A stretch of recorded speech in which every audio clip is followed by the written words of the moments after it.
How are we all doing? Good to see you. Let me just get my screen going properly here. Give me 1 second.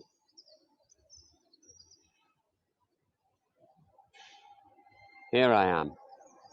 Hello, John G, Jan, Blanche. Lovely to see you all. We're in a very, very quiet West End this morning. We've got about 3 minutes to go.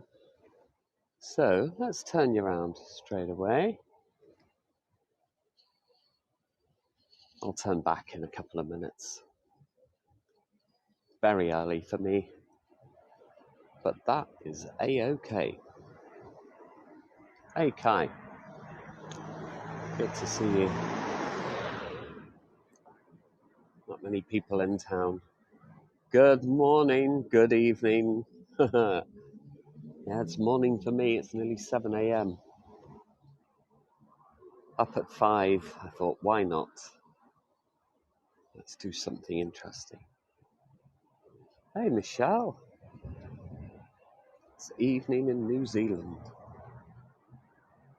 Excellent. Well, we'll see what we can do here.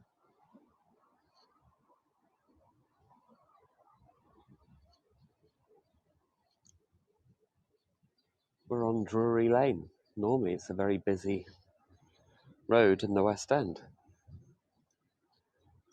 Blanche should be there on Tuesday. Oh, my goodness. Oh, you got to get in touch, Blanche. I'll be around. Come visit me. Come visit me at the Globe if you want. Not sure if I'm working there Tuesday. I could well be, but send me a little email. There's on my profile, there's an email address. So if you ever want to get in touch, do. But you might be busy. If you want to see a bit of London or just meet up and say hello, that'd be great.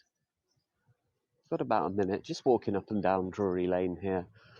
So quiet. I drove in this morning. It's a lot easier to drive in this time of day. No restrictions until just after we finish. You were there 2 days ago due to return to New Zealand. Got COVID, stuck at Heathrow now. Oh, Alison. Poor thing. Well, I'll be thinking of you. Not good.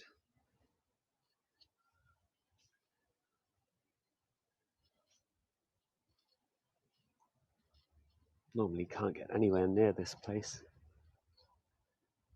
This restaurant. Oh, you had a wonderful holiday prior to that. Yeah. Could have been worse, I suppose. Could have happened right at the beginning. Okay, here we are. So, hey folks, it's Gerard. Nice to see you. Gerard, Gerardo. If you haven't met me before, I normally do these tours of an evening where it seems just better time-wise for me, but I thought that's not fair. We've got to do some of these in the morning. Early morning for me, 7 a.m. And if you don't know about me, I'm an actor is my trade, my profession. I've been doing that about 25 years, and I've been tour guiding about 20, so the two seem to go quite well together. And I love the West End. I just love hanging around here. And this time of the morning, we kind of got it to ourselves. And we're on Drury Lane at the moment, and Drury Lane is home to the Theatre Royal Drury Lane. But we'll see that in a minute. Drury Lane, there have been 4 of them. 3 of them faced Drury Lane, where we are now. And the most recent one from 1812 now faces Covent Garden. So the back of it is here. This in front of us is Sarastro Restaurant. It's one of the great restaurants in the West End. When you go in there, the seats We probably won't be able to see. We might go up to the window anyway. The seats are reclaimed opera boxes. Probably won't work. We might not be able to see much from the window. I've never tried it before. Can't probably see that. No, it's just my reflection. But any opera house or theatre, they're getting rid of the boxes.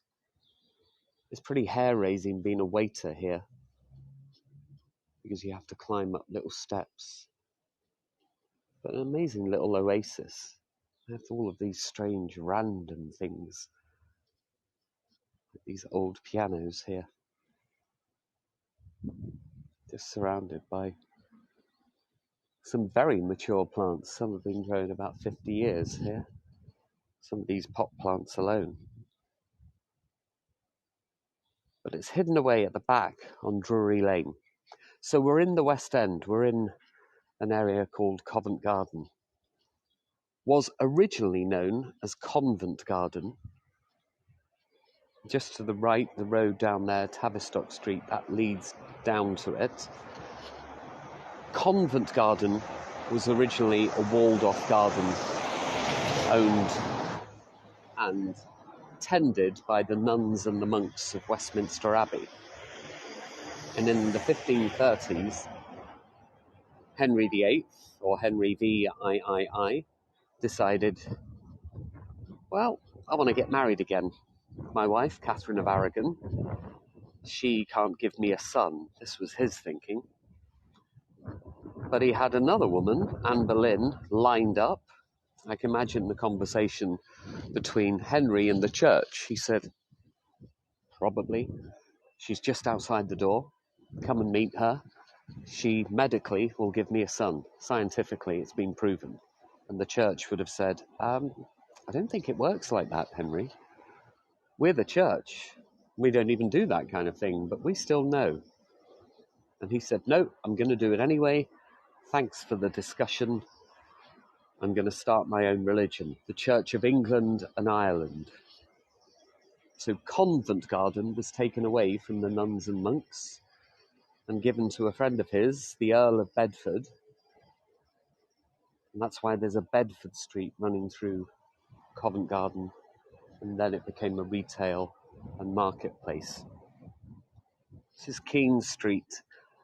A lot of places around here are named after actors. There's a Keene Street, a Kemble Street, a Garrick Street, a Betterton Street. So we're really in the heart of Theatreland, and this is where it all started. We go way back before the West End. We'll be talking about places like the South Bank, where the Globe is and was, until it burnt down in 1613. And also an area called Shoreditch, which is behind where we are. It's north of London. London was run for many years by the Puritans, and London was a very small area around St. Paul's Cathedral, a walled-off financial district. The Puritans hated theatre, mainly because the theatres would open the same time as church services. And they thought, well, we can't have that, so we're going to banish theatre. Normally, the theatres were on the South Bank. And then the Puritans took over the country.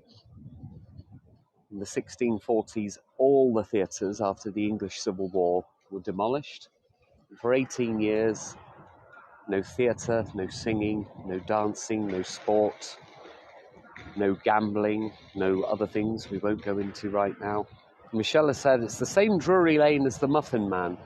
So Drury Lane would have been home to a lot of bakers. So just off the side of Covent Garden. Covent Garden was for fruit, veg and flowers. There was a floral hall. And Drury Lane was home to all of the bakers. So there would have been a Muffin Man up there. We have the Aldwych Theatre here, just showing a musical based on the life of Tina Turner.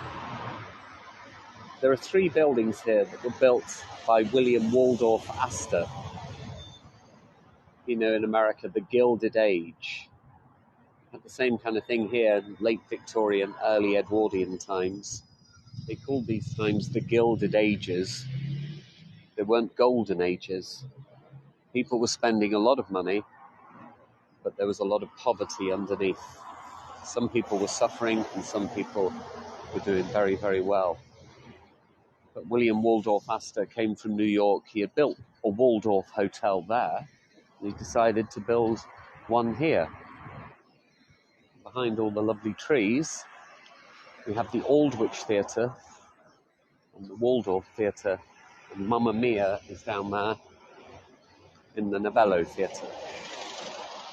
It's surprising how green London is, especially at this time of year. Most of these trees are called London plane trees, Plane. And the root compaction of these trees is quite good. The roots grow into balls rather than oak trees. The roots are spreading for miles and uprooting other structures. And also they attract quite a lot of pollutants. It's supposed to be very good for the environment. There are about 15,000 of them in the West End.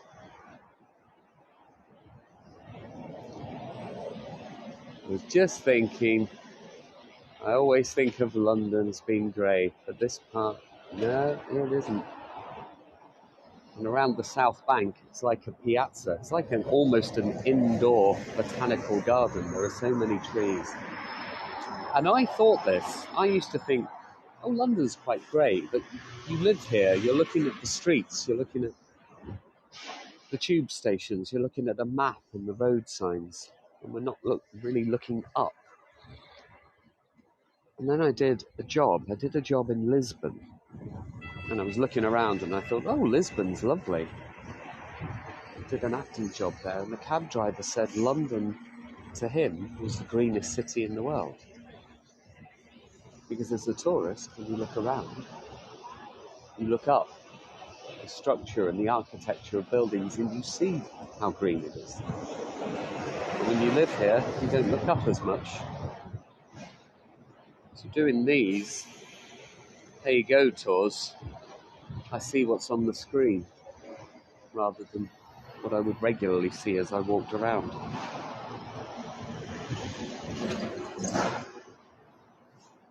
This is Catherine Street here, and the Novello in front. This theatre was named after Ivor Novello. He wrote a very famous war song called Keep the Home Fires Burning. And he worked in some of Alfred Hitchcock's very early films, but he was a theatre actor mainly. Mamma Mia has been in 3 different theatres in the West End. This is the smallest one it's been in. Quite a few of the West End shows, if they're still popular, but they're not selling out in the theatre they're in, they often move to smaller ones. The only exception to that is the Mousetrap, which moved to a slightly bigger theatre in the 1970s. Catherine Street is named after Catherine of Braganza, Charles II's wife. And we really have Charles II to thank for the fact that we do have theatres in this area. When the Puritans were in power, they even cancelled the celebration of Christmas. On Christmas Day, you could light a candle and put it in your window. When Charles II took over, they called him the Merry Monarch. And the first thing he did, because he had been in France in exile, the first thing he did when he came back to England was allow the theatres to be reopened. But theatre was quite political. It was mysterious, it was full of propaganda. And he thought, well, I need it regulated. So he granted 2 men licenses for 2 playhouses. The Theatre Royal Lincoln's Inn and the Theatre Royal Drury Lane. So that's good. Kai has asked, is there any term equivalent to off-Broadway or off-Broadway? We don't have... It's to do with... Really, they're all West End. Even if they can be 80, 100 seats, they're still considered West End, depending on the location. But if they're really small, we call them fringe theatres. So you play on the fringe, as in the fringes of. But even if you had a theatre here that was 80, 90 seats, there is a theatre in Piccadilly called the Jermyn Street, and that's a fringe theatre. But it's actually in the West End, so you could call it both. Blanche will be staying at the Strand Palace Hotel. Okay, Blanche, everyone else is going to have to bear with me. This is the Strand. So we're just going to take a very, very quick walk to show Blanche the Strand Palace Hotel, just so she knows where she's staying. Only going to take a couple of seconds. That's Waterloo Bridge there. Right at the end of that bridge is the National Theatre, the London Eye.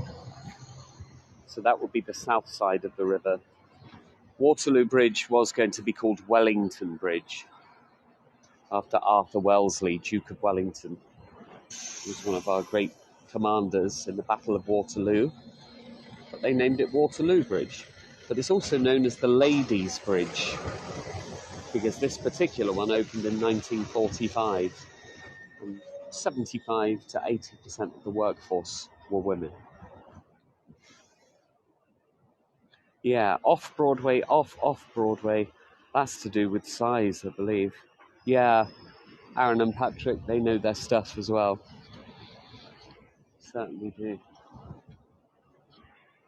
Okay, just for Blanche and for the rest of you, this is the Strand. The road Strand is an old Germanic word for beach, for riverbank. So the river is quite a long way from here, but this was the old riverbank. And that, for all of you, is the Strand Palace Hotel. So Blanche, you'll be staying there. I can't point out which room. There you go, but that's it. Look at that sky today. Been so fortunate with weather. And so for Blanche and the rest of you, right down at the end of the Strand, you've got Charing Cross and Trafalgar Square.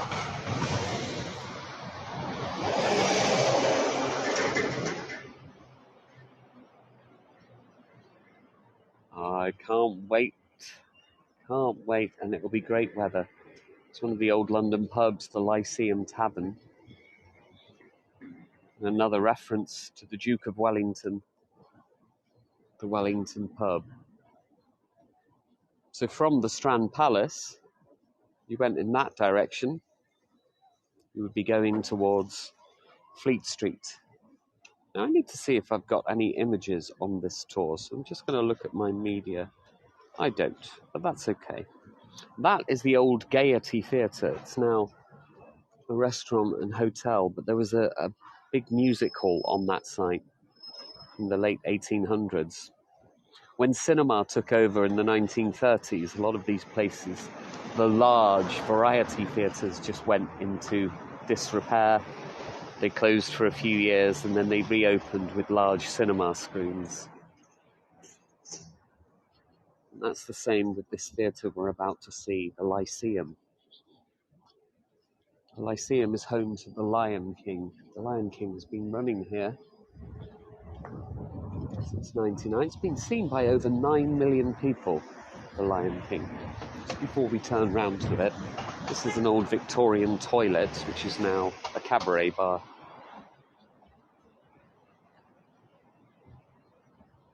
Oh, thank you, Blanche. Does the name Lyceum mean anything? I should really know this. But these theatres are often named after old buildings that were in ancient Rome and ancient Greece, performance spaces. So you've often got Apollo theatres and Lyceum theatres, which relate to that. The Greeks started it, really. They started drama. Now this is known as Theatreland. This building is from 1834, and right at the top, just on the left, the top left window, for many years The business manager was Bram Stoker, and Bram Stoker wrote quite a lot of Dracula in that top left office.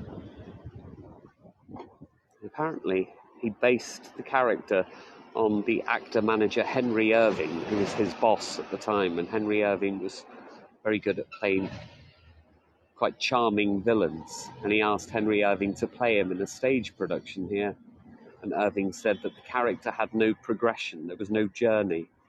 He started as dead and ended as dead. Lyceum means hall for discussions or lectures.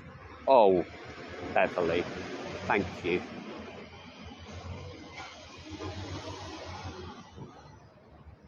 And it was, for many years, a hall for different entertainments. It didn't have a royal license. So you had the Theatre Royal Lincoln's Inn and the Theatre Royal Drury Lane. And they were the only proper legitimate playhouses. So buildings like this, when they opened, they did have demonstrations, discussions, exhibitions. And in 1802, Madame Tussaud, or Madame Tussaud, had her first waxwork exhibition here. So it's in this Corinthian style. These porticos, you see them a lot on places like Regent Street. John Nash, who designed Buckingham Palace and a lot of Regent Street, he was fond of these.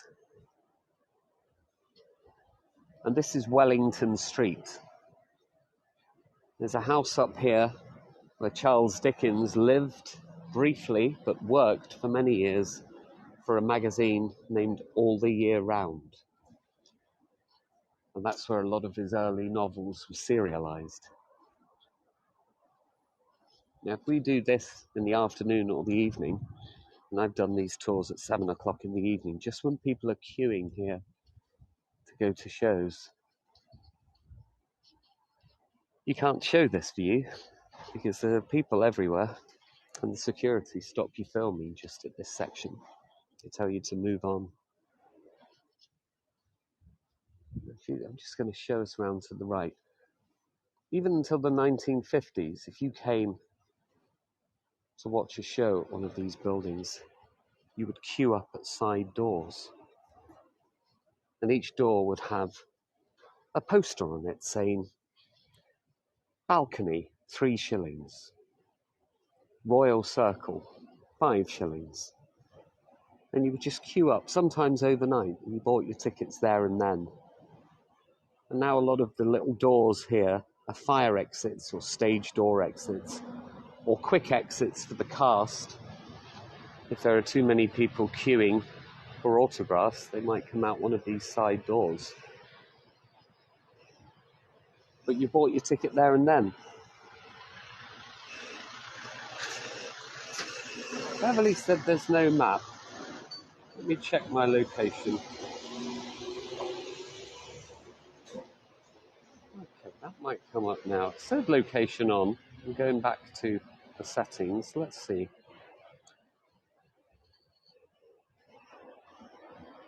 Oh, you're very welcome for getting up early. It's enjoyable for me.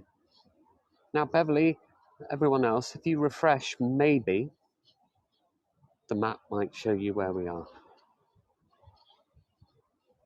It did say the location was on when I started the tour, but for some reason it's turned itself off. That's where Charles Dickens worked.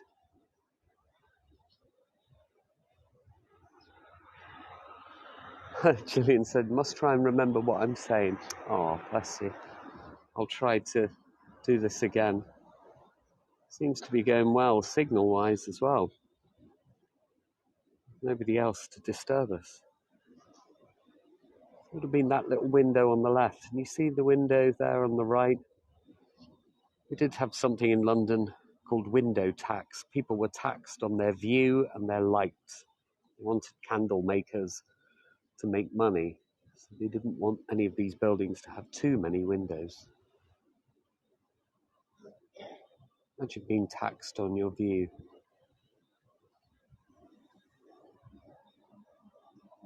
Still no map. Well, the location is definitely on. So I don't know how we would get around that. Has anyone else got a map? I'll try and look again.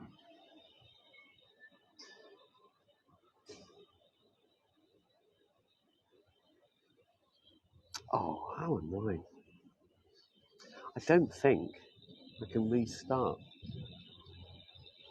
But to give you context, you have a look at the map of London, you come over from the south from Waterloo Bridge, and you go straight on, and that's the road we're on.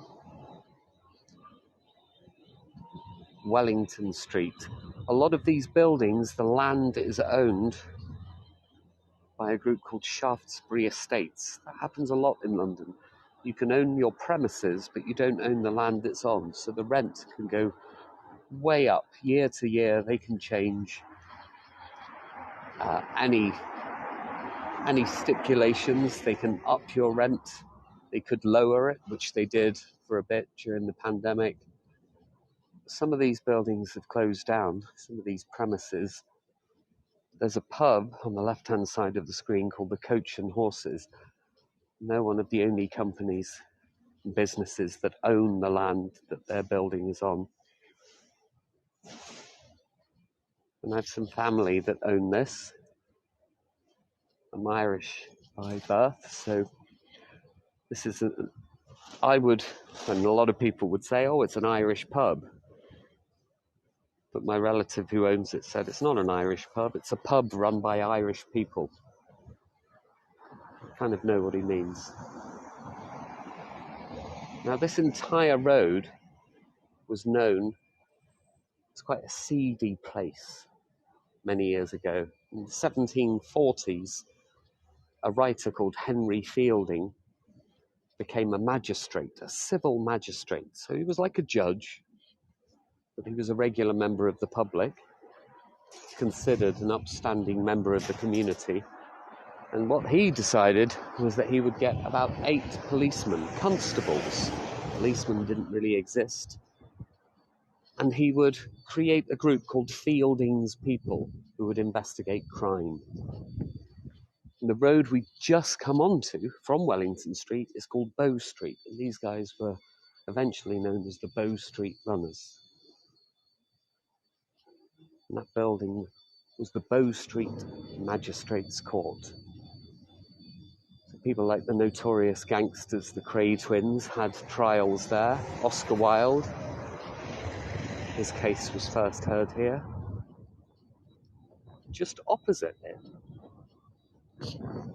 is the Royal Opera House. So I said that Charles II in 1660 decided to allow acting again. The Theatre Royal Lincoln's Inn had one of the theatrical licenses, and it eventually ended up here. It passed through many people's hands when Lincoln's Inn burnt down. And then 1732, a man named John Rich opened the Royal Opera House. They have done a lot of restoration with it, and a lot of the money that came for it was public money, national lottery money, and there was quite an uproar from the public saying, why is public money, national lottery money, going to fund quite an exclusive form of entertainment? But since then, to their credit, they have brought the prices right down. So you can get in very cheap to the Royal Opera House. And this is the Floral Hall. Officially, it's actually known as the Paul Hamlyn Hall, Hamlyn Books publisher. The window art looks like it's community created. Well, let's go and have a look at it.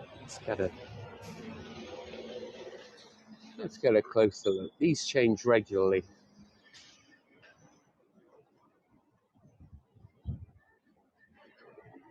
So they're thanking people.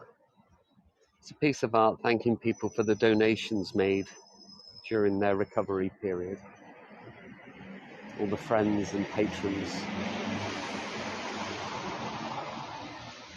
People who have sent a few quid here and there.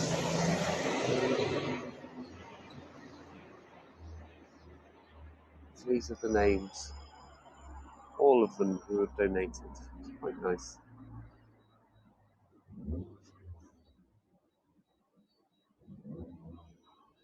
And inside, they have concert recitals on many different floors. If you can see behind the window, cafes and so on. But the original floral hall was part of Covent Garden Market. And the Royal Opera House bought this section of land in the 1960s and then decided that they wanted to take down the floral hall, so kept the original, which looks like that modern one we've just seen, kept it in storage and then sold it to the traders of Borough Market for £1.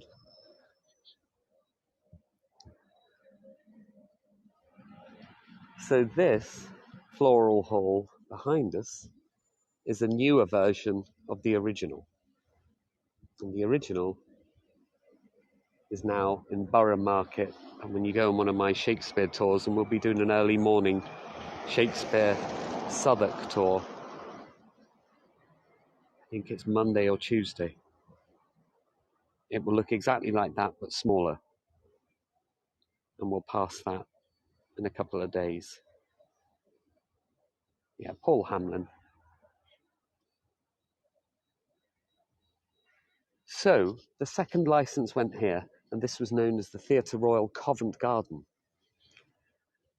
And there are stories that they often had with Drury Lane the same show on the same night. There weren't many plays that had survived manuscripts after the Great Fire of London.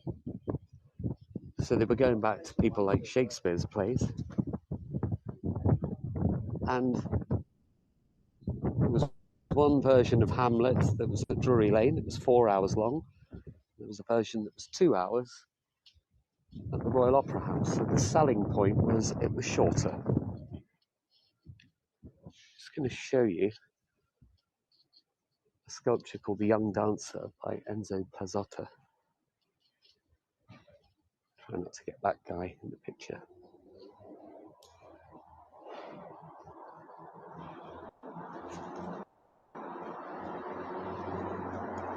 The reason this is here is because we're on the site, more or less, of the Royal Ballet. The Fielding Hotel. Oh my goodness. Alison stayed there earlier this week. The Fielding Hotel. Well, now this is quite a personal tour, isn't it, guys? Because Alison stayed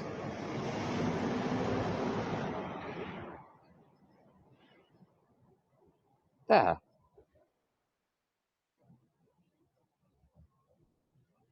These are like personal tours for you folks. You remember this area well. Most of these red telephone boxes are no longer in use. These ones are all empty, but some work. Some have defibrillator machines in them. All designed by Giles Gilbert Scott, who was also the man who designed Waterloo Bridge, which we just saw, and the Tate Modern. So you have the Royal Ballet, the Royal National Theatre, the Royal Shakespeare Company, and the Royal Opera House. All of these royal establishments.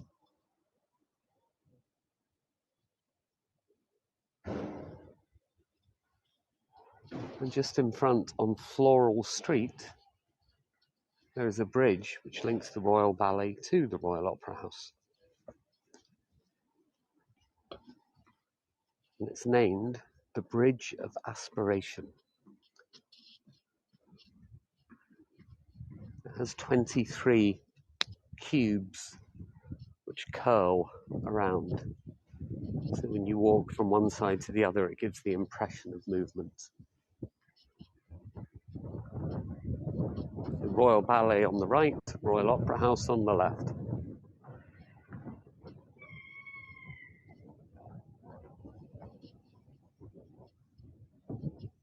Quite nice that people are watching who have stayed in the area and know the area. or have visited. So 2 licenses in the 1660s for what they called legitimate theatre. The 3rd license was given in 1821 to the Theatre Royal Haymarket. If you didn't have a royal license and you had a building, you could put on variety. They used to call them burlettas, plays with music, like operettas, melodramas. So the rules stated if you didn't have a theatre royal, you added at least 5 pieces of music to your play. You could put on Hamlet, you could put on King Lear or Othello. I suppose you'd end up calling it Othello the Musical these days. It was because they wanted theatre regulated. It still had a bit of a dodgy reputation as being quite influential when a lot of the country couldn't read and write. They got their history, their geography, some of their education, quite a lot of their morality, what to believe really, from one place or the other. A theatre or a church. Oh, thanks, George. Now we're approaching Covent Garden Piazza. 1630s. Inigo Jones, the architect, designed the main market area. Now, a lot of aristocracy lived in this area, which is why you have a Burghley Street, the Duke of Burghley, a Northumberland Street, a Sussex Street, a Wessex Street, a Somerset House. The dukes and earls of different parts of England would stay in this area, so they were close to Westminster and Whitehall, and they were close to the financial district as well. But then when the market opened, it became a bit crime-ridden and a bit grimy and a bit smelly. This is one of the old fruit and veg traders, one of their carts, which has been restored and refurbished. The fruit and veg market closed here in the 1960s.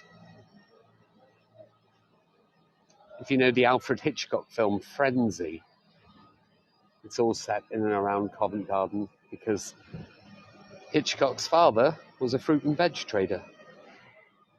Where's Eliza Doolittle? Wouldn't it be lovely? Well, we're going to show you St. Paul's Church, which is where she would have sold her flowers. Some guys sitting there, but a lot of these benches look very sweet.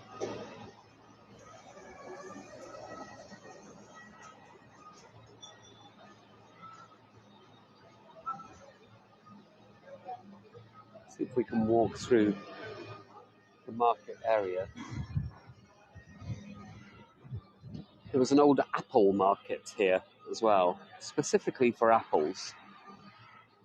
It was just here behind this truck. The apple market was there. And now, strangely and quite cleverly, it's known as the Apple Store.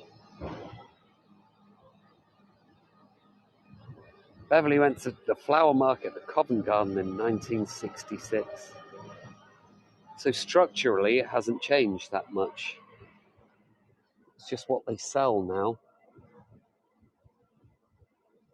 It's not a market area. These are fixed shops.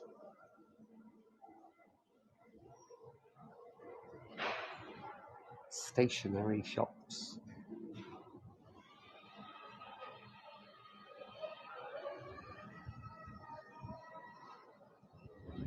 Yes, Carol, it's very well looked after at the moment. These are some of the old traders. Real characters. And being a Saturday morning, it's lovely and quiet here.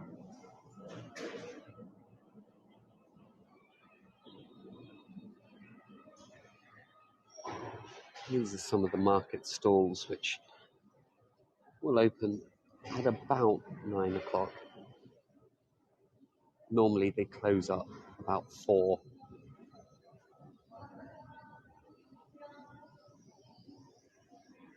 Church in the back, St. Paul's Church.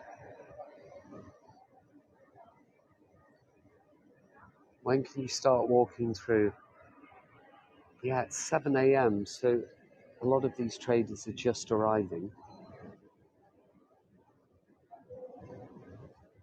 And you're welcome, people are welcome to walk through, but I'm walking through, but I know there are security, and sometimes they don't like you walking through filming, which is fair enough, this day and age.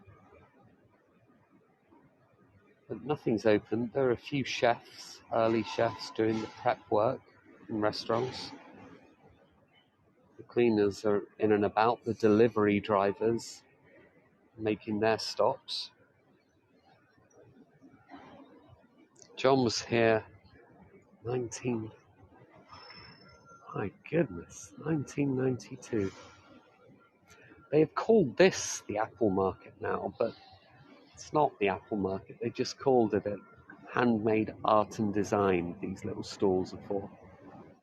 This green area, this pod here, is also quite a recent thing. These things can be wheeled around and put on the back of trucks so people can do their business and then drive off their carts at the end of the day.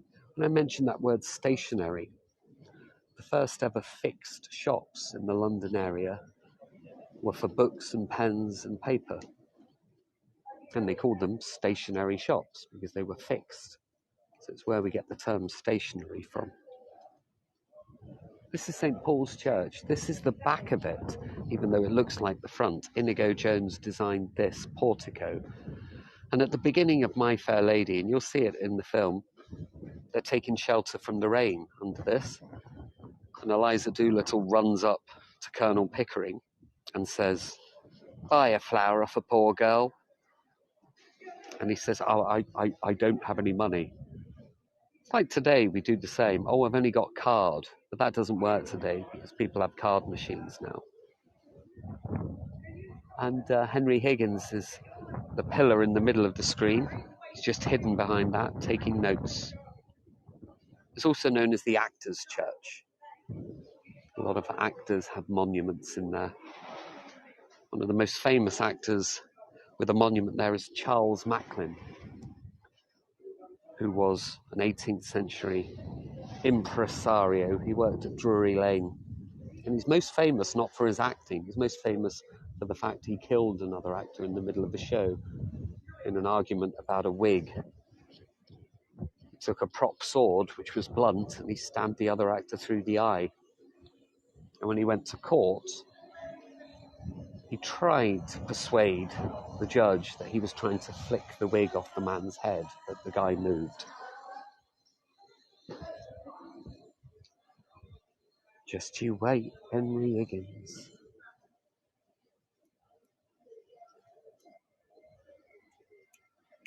He's still got Union flag up, the Jubilee. They had amazing celebrations.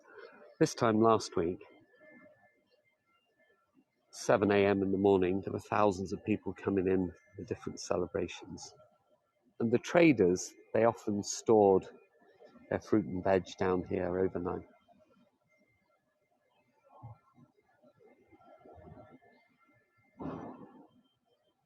These are all fake flowers, by the way. You can often make them look just as good. And in the winter, it just gives you an idea that spring is coming. But a day like today, they're planning big things here because it's so hot and we don't get that all the time. It's perfect weather. There's not a cloud in the sky. Yesterday, you couldn't see a cloud. Yesterday, about 9:45 in the evening, 9:45, when I looked out my lounge living room window, it was still broad daylight because there wasn't a cloud anywhere. And then in the winter, it's dark at 3:45. Right in the center of the screen in the distance, you may be able to see a video screen. and that's the Theatre Royal, Drury Lane. That's the oldest operating theatre in the country. So it's been on that site since 1663. But there have been 4 theatres. It's burnt down twice and been demolished once. And it's where Charles Macklin stabbed and killed the other actor. The monument to Macklin in the church is an actor's mask with a dagger through the eye, and it's something that he asked for. And he said years later he was so distraught at what he did that he said, I should never be remembered for my acting. I should be remembered more for taking this man's life away. There was Pollock's Toy Theatre Shop. These lovely little stores around toy theatres. They still have a pipe shop in the middle of Covent Garden Market as well. This is Balthazar. It's not really a chain, but there are a couple of them in London. It's a nice Mediterranean restaurant, but it's the site of the old theatre museum.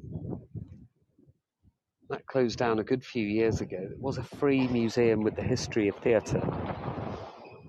And since it closed, they've moved all the theatre archives to the V&A, the Victoria and Albert Museum in Kensington. And it's well worth a visit if you do come to London to go to the 3rd floor of the V&A, and you get the history of theatre there. You can actually try on old costumes as well, which I believe are sanitised between every use.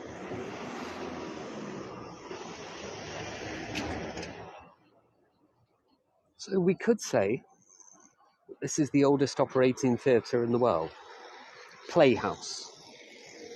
Obviously there are Roman, Greek, Turkish amphitheatres, but there's a playhouse, a fixed building with seats for plays. Drury Lane is the oldest.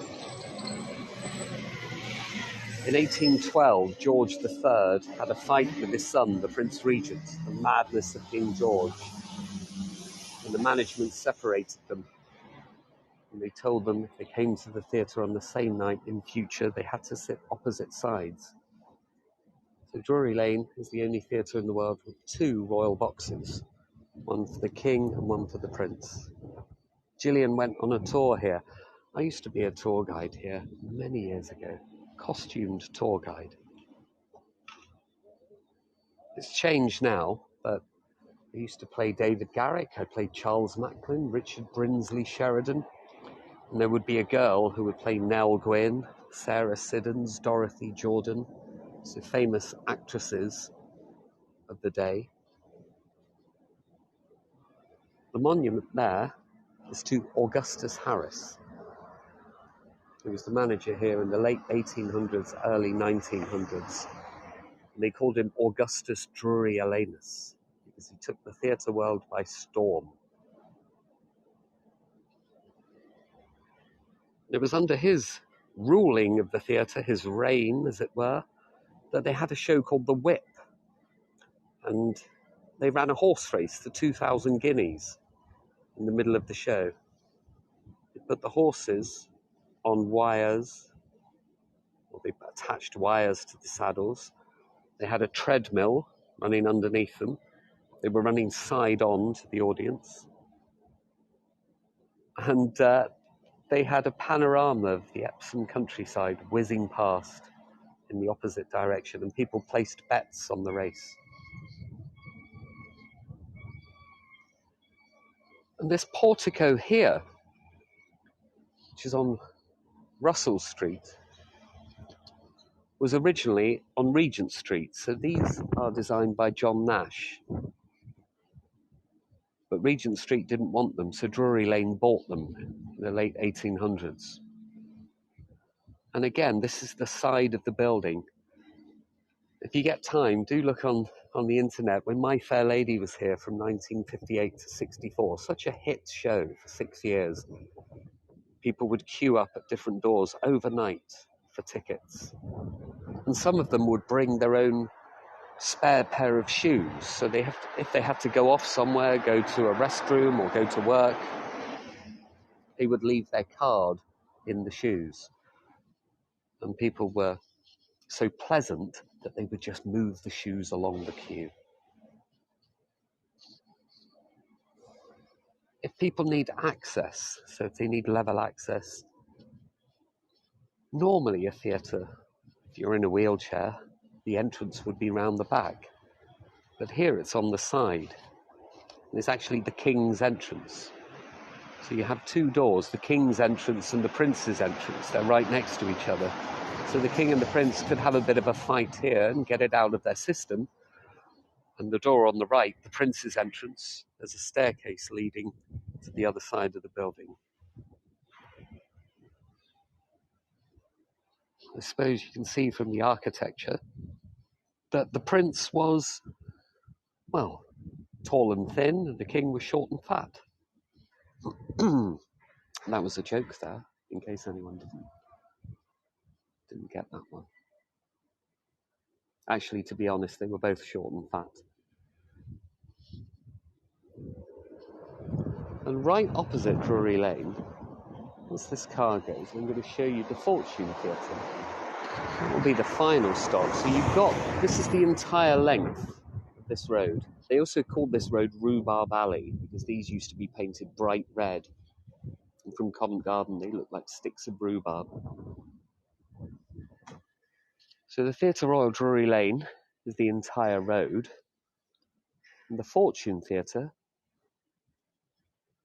you can more or less fit the whole building in.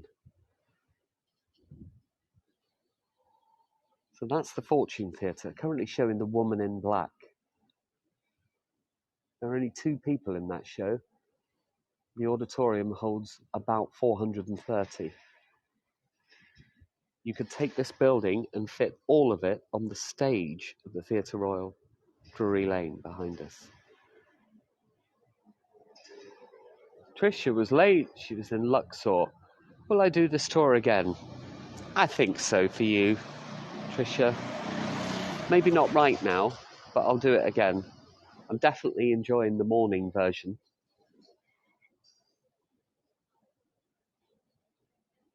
Okay, and there is Lady Fortune there. The reason it's named the Fortune, there was a theatre in Shakespeare's time called the Fortune.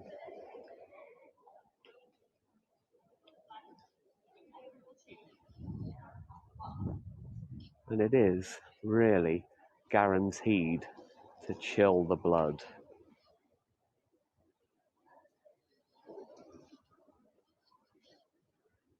It's one of the longest running plays. The longest running, of course, is The Mousetrap. But this has been running since the 80s here. A cast of 2. There are less seats in that entire building than there are on one level of Drury Lane.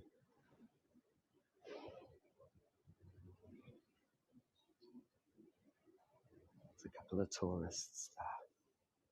You can tell the tourists on a Saturday morning they're up and out early, making the best use of their time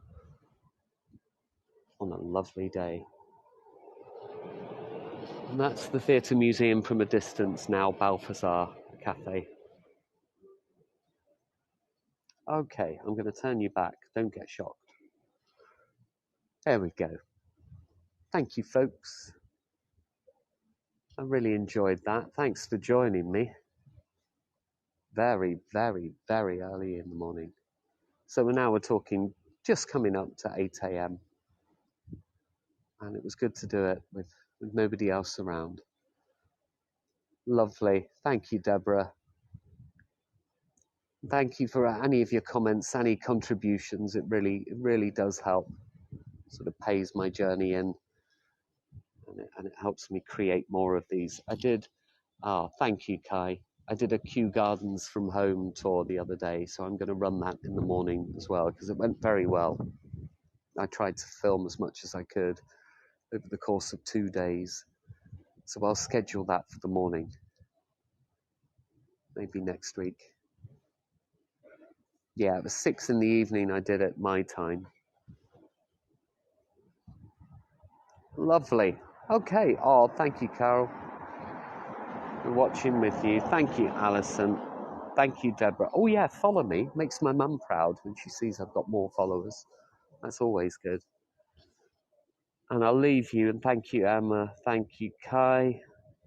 Leave you with a final view of Covent Garden in the distance. I hope we got a sense of the theatre's been built in this area. Once the market opened in the 1600s, most of the aristocracy moved to places like Piccadilly, up towards Regent Street, now Baker Street, Regent's Park. And we'll travel there on another journey. So I think Regent Street, Baker Street, Piccadilly.